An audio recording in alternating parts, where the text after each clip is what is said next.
Hello traders, welcome to encode trading hub. आज date है 30 दिसंबर, time हो रहा है 9 बजे। आज मैं काफ़ी लेट रिकॉर्डिंग कर रहा हूँ। मैं थोड़ा सा बाहर था कहीं, तो इस चक्कर में मैं रिकॉर्डिंग नहीं कर पाया। तो मैंने कहा चलो आज की वीडियो आज पोस्ट कर देते हैं। अभी तक 2 महीने होने वाले ऑलमोस्ट, हमें 1.5 महीना तो हो गया है। 2 महीने हो जाएंगे 10 या 11 तारीख को नेक्स्ट मंथ कि हम लोग 2 मंथ्स कंटिन्यूसली वीडियोस डाल रहे हैं। एक भी दिन ऐसा नहीं हुआ जिस दिन हमने वीडियो पोस्ट नहीं करी। Thank you so much. आप बस वीडियो को देखते रहिए और प्यार बनाए रखिए। चलिए आज की वीडियो को शुरू करते हैं। आज सुबह हम लोगों ने डिस्कस करा था, good morning traders, let's not take much risk today. आज ज़्यादा रिस्क नहीं लेंगे, एंजॉय वीकेंड करो, टेंशन फ्री। आप लोगों का देखो ये कहना ज़रूरी है ट्रेडर्स कि आज जैसे आज आपका कल परसों से क्या होगा, नया वीक स्टार्ट हो जाएगा, न्यू ईयर स्टार्ट हो जाएगा, राइट। न्यू ईयर स्टार्ट हो जाएगा और आज हमारा वैसे भी क्या था, ईयर का लास्ट ट्रेडिंग डे था, राइट। तो इस दिन में टेंशन घर को ले जाना इज़ नॉट गुड, ठीक है, और वो एडवाइजेबल भी नहीं है, राइट। तो उसी तरीके से मैंने भी अपने डे को प्लान करा, राइट। बट कुछ ऐसी मिस हैपनिंग हो जाती हैं या कुछ ऐसी चीज़ें हो जाती हैं जिससे क्या है, वो हमारे कंट्रोल में नहीं रहती हैं, राइट। उस पर हम कुछ भी नहीं कर सकते। तो वो डिस्कशन करेंगे अभी। पहले डिस्कस कर लेते हैं जो हम लोगों ने यहाँ पे पोस्ट के हिसाब से हम लोगों ने काम करा और जो मेरा मेन ट्रेड आज का था, जिसको मैंने बहुत देर तक होल्ड करा है, ठीक है। तो मैंने क्या करा था, ये सुबह जो कल को पोजिशंस में लेकर गया था ओवरनाइट, उसको तो मैंने सुबह इस तरीके से इसको मैंने लॉस में निकाल दिया था। एग्जिटेड सेल पोजीशन, क्योंकि उसमें बहुत ज़्यादा क्या नहीं हो रहा था, डिके नहीं हो रहा था, राइट। क्योंकि सुबह सुबह मॉर्निंग में वो 92 से उस पॉइंट पर भी आ गया था, बट स्टिल वो क्या हुआ था, उस पॉइंट पे भी आने के बाद डिके नहीं हुआ था उसके अंदर, कॉल साइड की पोजीशन के अंदर। तो मैंने उसको निकाल दिया और इस 200 की कॉल को मैं अपने साथ लेके रहा और उसके अंदर धीरे धीरे धीरे मैंने क्वांटिटी को और इंक्रीज़ करा। इसके अंदर 75 करा, फिर उसके बाद 75 के बाद बहुत देर तक वेट करा, फिर 200 तक करा, फिर उसको 200 के बाद होल्ड करता गया। मैंने ये भी लिखा कि in trading conviction is more important along with your proper analysis and logic behind your trade. तो कन्विक्शन इज़ इंपॉर्टेंट, एनालिसिस के साथ साथ आपको कन्विक्शन के ऊपर भी ध्यान रखना है, ठीक है ना। फिर उसके बाद आप देखो मैंने 500 क्वांटिटी कर दी, फिर उसके बाद 100 क्वांटिटी मैंने निकालने के बाद, प्रॉफिट को बुक करने के बाद इसको मैंने, सॉरी ये बच्चा पीछे खेल रहा है, इसकी अगर थोड़ी सी वॉइस आ रही हो तो आप थोड़ा सा समझ जाना, मुझसे इरिटेट मत होना, ठीक है। तो फिर इसको 100 क्वांटिटी करने के बाद मैंने यहाँ पे 72,000 रुपीज़ का इसके अंदर प्रॉफिट बुक कर दिया और फाइनली मैंने इसको बुक फुल करा 8,600 के अंदर, ठीक है। ये है 2:30 बजे की बात। मतलब आप यकीन मानो, सुबह से ये बैंक निफ्टी का चार्ट है, सुबह से मैं पोजीशन को मैनेज कर रहा था, ठीक है। मेरे पास बहुत बढ़िया रीज़न भी था कि मैं क्यों इसको बार बार क्या कर रहा हूँ, मैनेज कर रहा हूँ, इस पोजीशन को मैं क्यों कैरी कर रहा हूँ, ठीक है। रीज़न क्या था कि हमारे पास इतना बढ़िया क्या आया था, पीछे हमारे पास बहुत बढ़िया सपोर्ट लेवल्स क्रिएट हो गए थे, ठीक है। सपोर्ट लेवल्स क्रिएट होने के बाद मार्केट धीरे धीरे अपसाइड की तरफ जा रहा था, ठीक है, धीरे धीरे अपसाइड की तरफ जा रहा था। और फाइनली 2:30 बजे के आसपास, 2:30 बजे कौन सी कैंडल है, ये वाली, इन कैंडल के आसपास मैंने अपने प्रॉफिट्स को क्या करा है, बुक करा है, राइट, इसके आसपास, ठीक है। मैं आपको ऑर्डर बुक भी दिखाऊंगा। बट उसके बाद जैसे कि मैं मेन क्वान्टिटीज़ एग्जिट करने के बाद, अगर मैं आपको ऑर्डर बुक दिखाता हूँ, अभी पोजीशंस दिखाऊं, पहले ऑर्डर बुक दिखाऊं, पहले आपको ऑर्डर बुक दिखाता हूं, पोजीशंस को भी मैं अभी दिखा दूंगा, आप टेंशन मत लेना, ठीक है। अभी इसके अंदर अगर आप देखोगे मेरी ऑर्डर बुक के अंदर, तो ऑर्डर बुक के अंदर मैं सुबह से ही, जब मैंने इस पोजीशन को एग्जिट कर दिया था 111 पे सी 44,000 की कॉल को, उसके बाद मैंने 43,200 की कॉल के अंदर मैंने क्वान्टिटीज़ को ऐड करना शुरू करा, राइट। और आप देखो मैंने कब से लेके 9:30 बजे से लेके कम से कम नहीं तो ये सब रिजेक्टेड ऑर्डर्स हैं, इनको आप ध्यान मत देना, ठीक है। रिजेक्टेड ऑर्डर्स हैं, बट ये भी कैंसिल है। सारे बाय के ऑर्डर्स पंच हुए हुए हैं, राइट। कितने बजे तक, 2:30 बजे तक। 2:30 बजे तक मैंने सारी क्वांटिटीज़ को क्या करा है, पंच करा है। 2 बजे तक देखो मैंने 260 तक मैंने क्या करा है, पंच करा है। और उसके बाद 325 के आसपास मैंने 250 क्वांटिटी निकाली, 330 के आसपास 150 निकाली, फिर उसके बाद 50 क्वांटिटी और खरीदी, ये इतने पे निकाल दिया, राइट। और फाइनली मैंने इसको पूरा सेल ऑफ कर दिया इतने पे, 311 के आसपास, ठीक है। ये मेरा लास्ट है, 2:39 के आसपास मैंने सारी एग्जिट कर दी। और उसी के आसपास मैंने क्या डाला, 2:41 पे 1 मिनट बाद मैंने क्या करा, पोस्ट डाल दिया कि मैं इस क्वांटिटी को, सारी क्वांटिटीज़ को एग्जिट कर चुका हूँ और मेरा ट्रेड आज का ये क्या हुआ है, क्लोज हो गया, बुक्ड फुल हो गया मेरा यहाँ पे, ठीक है। उसके बाद मैंने क्या करा, थोड़ा सा पोजीशंस बनाना शुरू करा आगे के लिए, राइट। मतलब कि कौन से दिन के लिए, 2 तारीख के लिए, 2 दिन के सैटरडे संडे के बाद ऑप्शन सेलिंग के हिसाब से मैंने कुछ पोजीशंस बिल्ड करना शुरू करा, ठीक है। ट्रेडर्स इसको थोड़ा ध्यान से समझना, आपके फ्यूचर में ये चीज़ बहुत ज़्यादा काम आ सकती है, ठीक है। कई लोग बोलते हैं ऑप्शन सेलिंग के अंदर कोई क्या नहीं होता, रिस्क नहीं होता, राइट, कि ऑप्शन सेलिंग के अंदर कोई रिस्क नहीं होता, आप आराम से ऑप्शन सेलिंग कर सकते हो, राइट। उसमें रिस्क लिमिटेड होता है, बट मैं आपको बताऊंगा, देखो रिस्क हर जगह पे है, चाहे आप ऑप्शन बाइंग करो, चाहे आप ऑप्शन सेलिंग करो, हर जगह पे रिस्क है, राइट।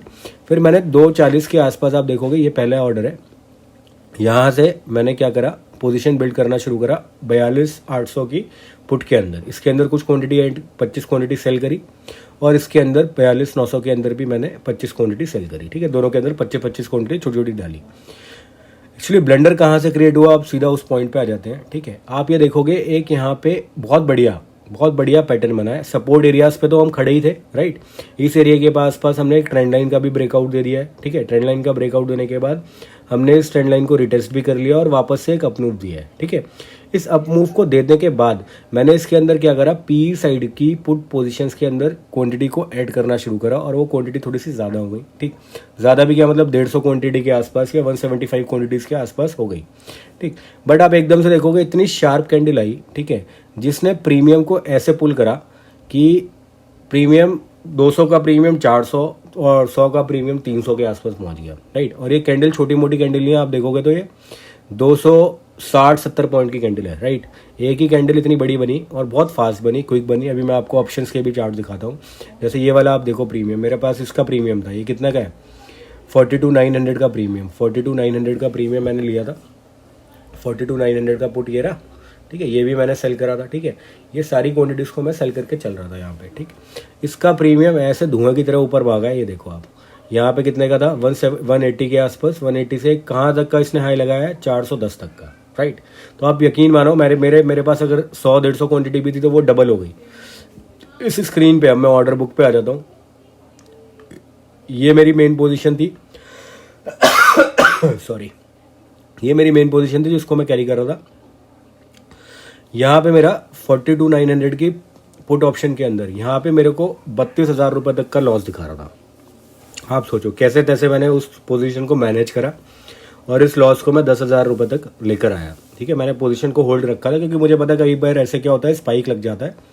स्पाइक लगने के बाद यहाँ पे जब ये आया, इस एरिया के अकाउंट मैंने उस सेल पोजीशन को निकाल दिया। ठीक, फिर क्या हुआ, मार्केट ने देखो आप कितनी स्मार्टली रिकवरी करी, पूरा ऊपर तक चला गया, राइट, यहाँ तक।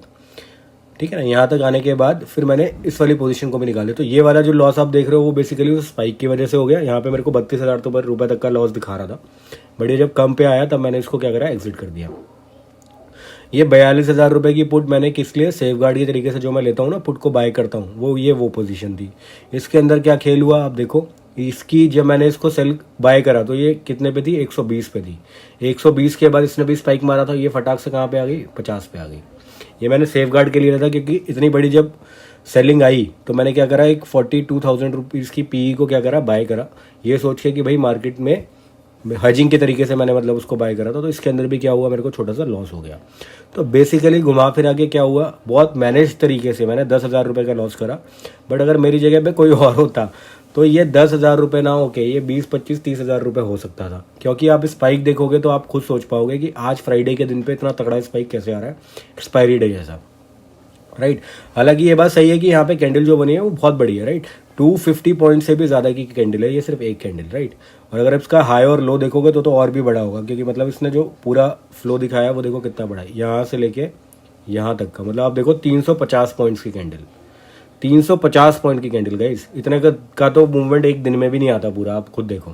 बहुत सारे डेज आपने देखे होंगे इसमें एक दिन में भी इतना बड़ा मूवमेंट नहीं आता, एक ही कैंडल में इतना बड़ा मूवमेंट आ गया। तो ये पता नहीं किस तरीके की कैंडल है और आजकल ऐसी कैंडल्स क्यों बन जाती हैं, यही नहीं समझ में आ रहा।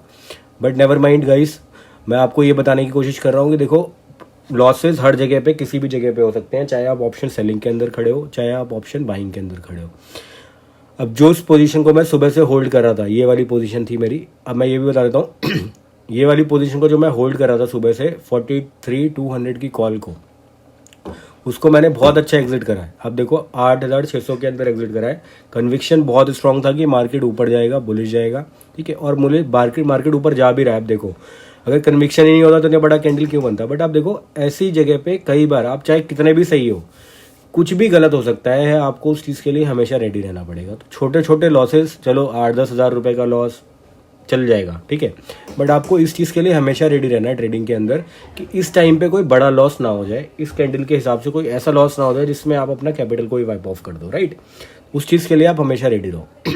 मेरा साइकोलॉजिकली एकदम फिट था, इस वजह से मैंने इसको छोटे लॉस के अंदर क्लोज कर दिया, नहीं तो ये 32,000 रुपये तक भी चला गया था, राइट।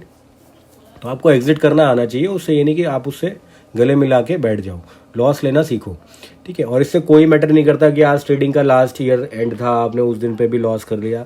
आज मैंने ही लॉस नहीं करा, काफ़ी लोगों ने भी लॉस करा होगा, राइट। ऐसा नहीं है कि आज लास्ट डे था तो सब लोगों ने प्रॉफिट ही करा होगा। अगर सब लोग ही प्रॉफिट कर रहे होते तो स्टॉक मार्केट के अंदर फिर ये बाइंग और सेलिंग के कैंडल ही नहीं बनते, राइट। तो लॉसेज होते हैं, ऐसा नहीं है। होप करेंगे कि हम फर्स्ट डे पे न्यू ईयर की कोशिश कर पाएँ कि भाई थोड़ा अर्न कर लें, बट अभी तो मार्केट नेगेटिव ही है, राइट। ये पोजीशंस मैं कुछ कॉल साइड की लेके गया हूँ, ठीक है। लेट्स सी क्या होता है। इसके अंदर भी प्रॉफिट है, इसके अंदर भी ये वो वाला प्रॉफिट है जो मैंने पोस्ट करा हुआ था। तो ओवरऑल माने तो आज हमारा 10,000 रुपये का लॉस हमने आज बुक करा है, ठीक है। अब आगे देखते हैं क्या होता है। मैं आपको स्ट्रेटजी के ऊपर भी एक बार अपडेट कर देता हूँ कि स्ट्रेटजी ने कैसा प्ले करा आज। ये स्ट्रेटजी थी जिसकी वजह से मैं आज सुबह की जो पोजीशंस थी, जो सुबह के ऑर्डर मैंने एग्जीक्यूट करे हुए थे, वो 2:30 बजे तक होल्ड करे थे। और 2:30 बजे तक होल्ड करने के बाद मैंने 8,000 रुपये उसके अंदर बुक करे थे। उसका रीज़न क्या था वो मैं आपको बता देता हूँ। ये जो स्पाइक आया वो तो एक अलग मैटर है गाइस, ठीक है। बट जो सुबह से मैं होल्ड करके चल रहा था पोजीशन, वो क्यों होल्ड कर रहा था वो मैं आपको बता देता हूँ, ठीक है। RSI वाली जो कंडीशन मैं आपको बताता हूँ। अगर आप ये सुबह देखोगे, मार्केट जब नीचे की तरफ आ रहा था, राइट, नीचे की तरफ आ रहा था, तो यहाँ पे आप स्पाइक देख पा रहे हो, क्लियरली देख पा रहे हो कि यहाँ पे एक डाइवर्जेंस क्रिएट हो रहा है, राइट। यहाँ पे स्पाइक आ रहा है ऊपर का और यहाँ पे मार्केट गिर रहा है नीचे की तरफ। इसी वजह से मार्केट क्या कर रहा था, बीच बीच में स्पाइक ले रहा था ऊपर की तरफ, देखो, और एक सपोर्ट भी ड्रॉ कर दिया था, राइट। तो ऐसी बहुत सिचुएशंस बनी थी। अगर कोई छोटे छोटे स्कैल्पिंग ट्रेड्स, ये हमेशा याद रखना, ये वाली जो मैंने स्ट्रेटजी आपको बताई है स्कैल्पिंग के लिए, this is not for positional trading या उस तरीके से, क्योंकि आप 1 मिनट के अंदर पोजीशन ट्रेड नहीं ले सकते। आप 1 मिनट के अंदर स्कैल्पिंग ट्रेड ही लोगे और छोटी छोटी पोजीशंस को बुक करोगे, राइट। मैं क्यों कैरी कर रहा हूँ, क्योंकि मेरे को पता है कि मेरे को कहाँ निकलना है, कहाँ नहीं निकलना, राइट। बट आप लोगों को इस चीज़ का हमेशा ध्यान रखना। अब यहाँ पे देखो सिनेरियो, यहाँ पे भी आप देख पाओगे मार्केट कहाँ जा रहा है, नीचे की तरफ जा रहा है, ठीक है। लोअर लो बना रहा है, लोअर लो बना रहा है, लोअर लो बना रहा है। बट यहाँ क्या हो रहा है, RSI के अंदर हायर है, हायर है, हायर है बन रहा है, राइट। तो आपको ये पॉइंट पकड़ना आना चाहिए कि मेरे को कहाँ पे RSI को अप्लाई करना है, कहाँ पे डाइवर्जेंस को अप्लाई करना है, किस तरीके से मेरे को प्ले करना है। अब जब ये 3 कैंडल नहीं बनी थी, उससे पहले का मैं बताऊँ, ये देखो 3 मिनट के अंदर ही खेल हुआ था ये वाला जो मेरी अभी सेलिंग के अंदर लो लॉस है। 1 कैंडल, 2 कैंडल, 3 कैंडल, मतलब 3 मिनट में आपका गेम ओवर, राइट। यहाँ पे देखोगे अगर, तो यहाँ पे भी देखोगे RSI डाइवर्जेंस बना है, एक लोअर लो, लोअर लो, लोअर लो, लोअर लो मार्केट बना रहा है, ठीक है। और यहाँ पे हमें डाइवर्जेंस दिख रहा है, ये वाला पॉइंट और ये वाला पॉइंट ऊपर की तरफ जा रहा है, राइट। तो ऐसे आप डाइवर्जेंस के अंदर छोटे छोटे स्मॉल ट्रेड्स ले सकते हो, ठीक है guys. Thank you so much. Hopefully आपका दिन आज का अच्छा रहा होगा। कमेंट में ज़रूर बताइएगा। Thank you so much.